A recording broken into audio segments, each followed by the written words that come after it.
En este nuevo video vamos a estudiar la estructura o el contenedor diccionario, el, el cual me permite almacenar información con una clave y un dato asociado.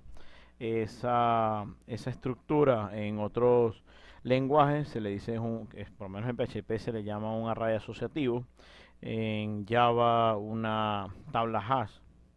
¿Ok? ¿Cómo hacemos para probar entonces esta estructura? Lo que hacemos es activamos el Python, vamos a activar el Python, y aquí podemos ya comenzar con esta interfaz interactiva. Podemos comenzar a probar cada una de las funciones que están asociadas para el diccionario. ¿Cómo hacemos para crear un diccionario vacío? Bueno, basta con colocar dos llaves. ¿Ok? Al colocar dos llaves se crea un diccionario vacío y podemos comprobar que es un diccionario. Vamos a asignárselo a una variable, dos llaves. Y entonces, ¿qué hacemos? Podemos preguntarle qué tipo es.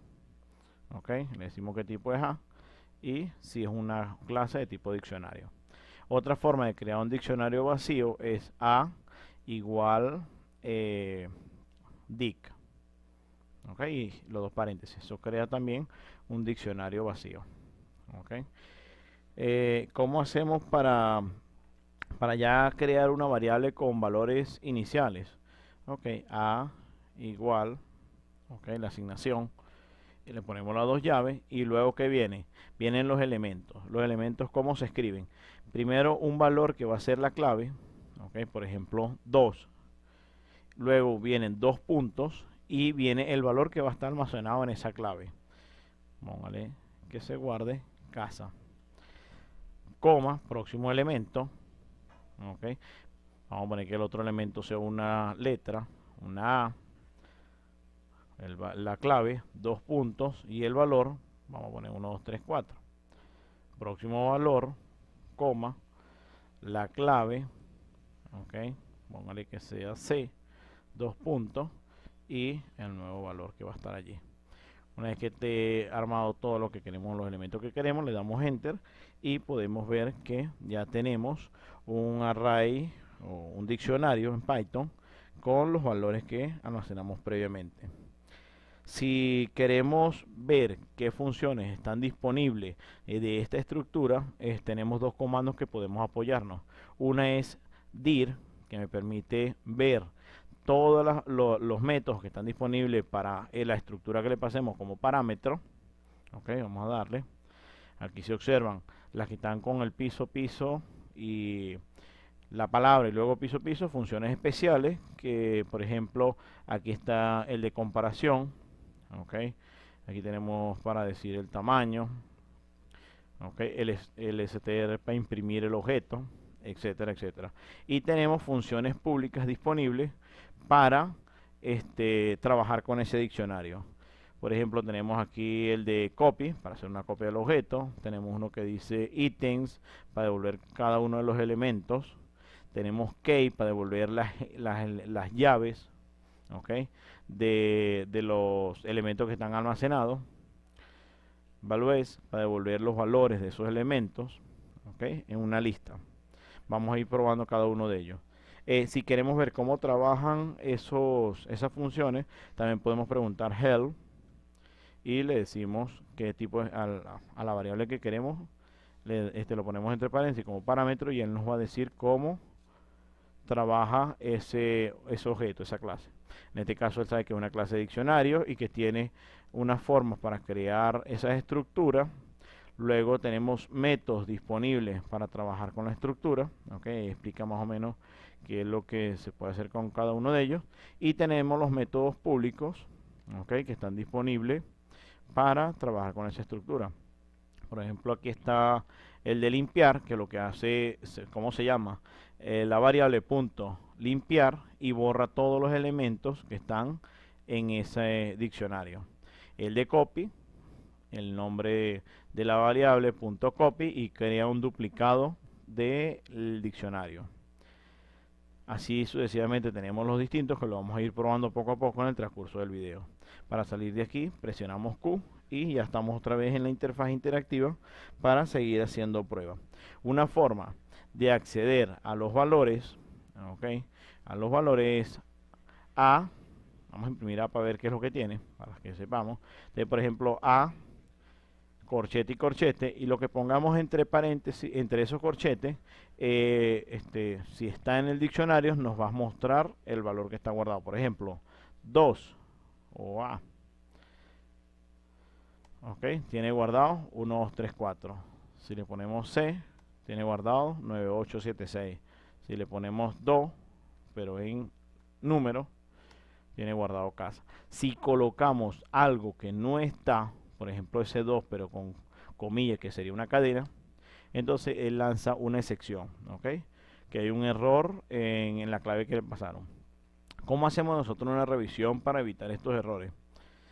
Podemos hacer, bueno, hay dos formas. Podemos hacer un tricast y capturar ese error, o hacer una búsqueda para determinar si esa clave está en ese diccionario.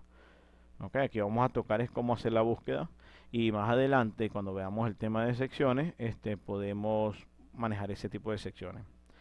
Entonces, ¿cómo hacemos? Sabemos que 2 en cadena no está en cadena. ¿Cómo hacemos? 2 en cadena está con el in en A, que es el diccionario. Si eso está, debería devolver verdadero, y si no está, debería devolver falso. En este caso es falso.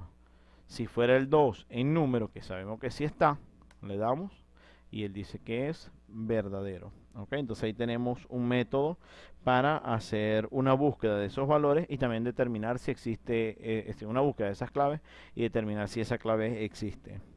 ¿Ok? ¿Qué otras cosas podemos hacer? Podemos asignar, es decir, llenar este diccionario, ya que esta es una estructura mutable, la cual permite que vaya a ir cambiando, puede ir creciendo, pues se pueden ir eliminando elementos, etcétera. ¿Cómo hacemos? Entonces, A, que es el nombre de nuestro diccionario, corchete, corchete, le decimos el nombre, la clave que vamos a utilizar. Si la clave ya existe, lo que hacemos es modificar el valor. Si la clave no existe, lo que hacemos es agregar ese nuevo elemento. Por ejemplo, vamos a agregar uno que sea D. D es igual a 5, 6, 7, 8. ¿Ok? Vemos que no dice nada. Le imprimimos el diccionario y ya tenemos otro nuevo elemento dentro de nuestro diccionario. ¿Ok? Otra forma de obtener el valor de un elemento sin que nos lance error es con a.get. ¿Ok? Y le pasamos de parámetro lo que queremos buscar. Por ejemplo, vamos a buscar F. Ok. Pasamos y buscamos F. ¿Qué nos lanza? Que F no es un número. Ok, eso sí ya es un error de tipeado. Pero si lo ponemos, o una variable, vamos a ponerle aquí las comillas para que sea F una cadena. Ok, entonces dice que no está. Si le pasamos A, ok, me devuelve 1, 2, 3, 4. Si preguntamos por el número 3, que sabemos que no está, no pasa nada. Ok, entonces es una forma de buscar elementos por su clave sin que nos muestre una excepción. Ok, es otra forma de hacerlo. ¿Qué también tenemos disponible? Podemos decirle que nos devuelvan las claves que están asociadas a ese diccionario.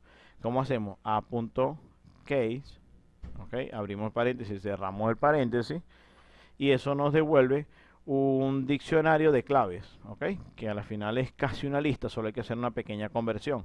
¿Cómo hacemos esa conversión? Vamos a guardar una variable que sea, vamos a ponerle que sea g.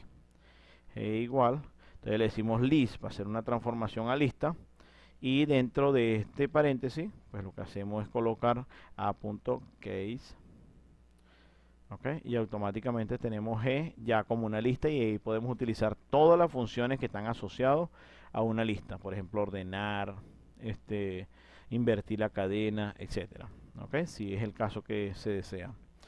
También podemos obtener los valores. Los valores los obtenemos con a.values, ¿ok? Y los dos paréntesis. Ahí vemos los valores, puros los valores, sin las claves. Y si queremos que nos devuelva todos los elementos, pero como una lista de tuplas, entonces lo que hacemos es a.items, ¿ok? Me devuelve una lista de tuplas, ¿ok? Ya veremos Ahorita vamos a ver cómo hacemos para utilizar esto. ¿Ok? Vamos a limpiar aquí. Vamos a hacer un recorrido. Por ejemplo, vamos a utilizar un for y nos hace falta imprimir los elementos para hacer cierto cálculo. ¿Ok? En este caso lo que vamos a hacer es imprimirlo. For, le decimos la variable que queremos almacenar la iteración. ¿Ok? Por ejemplo, i, vamos a ponerle k, porque eso legalmente lo que va a tener es la clave, o c en español, el key, la clave. Le decimos c en qué, en la lista, que era a. ¿Ok? Okay, le decimos que haga un for a todo lo que esto, vamos a ponerlo aquí completo, c en vez de clave. Ahí va a estar la clave. Hago un for que almacene en esta variable clave cada uno de los elementos que tiene la lista A. Okay, el diccionario A. Le damos enter aquí y vamos a hacer un print dentro de cada uno de los elementos. En este caso de clave, que es la clave que está allí. Ok. Y podemos imprimir aquí un texto para saber qué es lo que tiene al lado. Ok. Y vamos a poner 2 puntos. Ok. Ponemos 2 puntos y al lado vamos a poner el valor para saber qué tenía almacenado en esa posición. Entonces, para poder acceder a esa posición, lo que hacemos es a corchete y le pasamos como parámetro, como clave, la clave que ya tenemos en esa variable. ¿Ok? Y cerramos el paréntesis del print, que no se nos olvide. ¿Ok? Si le damos enter, aquí podemos ver cada uno de los elementos de ese diccionario, su clave con su valor asociado, clave, valor asociado, clave, valor asociado. Quiere decir que podemos trabajar con cada uno de ellos para hacer cualquier cálculo o cualquier manejo de esos valores que están allí. Otra forma de hacer el for es for y saber que lo que vamos a obtener es una tupla. Y entonces, ¿qué hacemos? Clave, clave, la tupla se va a devolver como clave, coma, y el valor, lo que está asociado, valor. Entonces creamos una variable que va a tener clave, coma para decir que es una tupla y valor. Y le decimos que vamos a hacerlo desde el diccionario. Entonces le decimos in, para decir que vamos a hacer recorrido del diccionario. Y le decimos a.items. ¿Se acuerda que items devuelve una lista de tuplas? ¿Ok? Entonces, como aquí estamos haciendo un for y estamos recorriendo esa lista, lo que nos interesa es que esa lista, después que la estemos recorriendo, devuelva una tupla y esa tupla sea almacenada en el orden que los colocamos en el for. Clave, valor. ¿Ok? Le colocamos los 2 punticos aquí para el for. Y ahora sí podemos volver a hacer el print que teníamos hace ratico, pero se trabaja distinto. ¿Ok? ¿Por qué? Porque tengo la clave en una variable y el valor en otra. Le damos enter y listo. ¿Ok? Si queremos eliminar elementos del diccionario, basta con utilizar del, ¿ok? Y la posición que queremos eliminar, es decir, con la clave. Le decimos A y aquí borramos el elemento SA y ya no lo tenemos. Si hacemos lo mismo con D, borramos D del elemento y así sucesivamente. Otra de las formas que tenemos es borrar todos los elementos, que es puro poner a.clear. ¿Sí? Enter. Y ya lo tenemos todo vacío. Ok, bueno, con esto me despido. Cualquier otras funciones, pues pueden leer la documentación y trabajar con ello. Hasta luego.